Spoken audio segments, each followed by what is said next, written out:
இந்த வாய்க்கால் வெறும் கால்வாய் அல்ல, எங்கள் ஊர் விவசாயிகளின் உயிர். இந்த பாசன வாய்க்கால் நிலைகளை பாருங்கள் ஐயா, முற்றிலும் சேதமடைந்து கிடக்கிறது.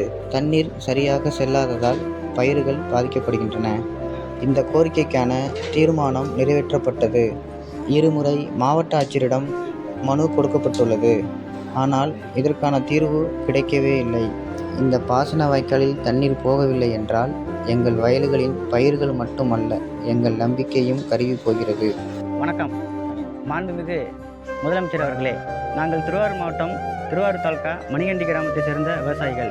இந்த பாசன வாய்க்கால் சுமார் 10 ஆண்டுகளாக தூர்வாராமல் உள்ளது. இந்த பாசன வாய்க்காலை தூர்வார வேண்டி பல ஆண்டுகளாக விவசாயிகள் சார்பில் பல முறை கோரிக்கை கொடுத்துள்ளோம். இருந்தும் எந்த ஒரு தீர்வும் கிடைக்கவில்லை. தங்கள் ஆட்சியில் நாங்கள் மிகுந்த நம்பிக்கை வைத்துள்ளோம். இந்த பாசன வாய்க்காலை தூர்வாரியும் உடைந்த நீர்த்தேக்கு பலகை மற்றும் மதகுகளை சரி செய்து தரும்படி மிக தாழ்மையுடன் கேட்டுக்கொள்கிறோம். நன்றி.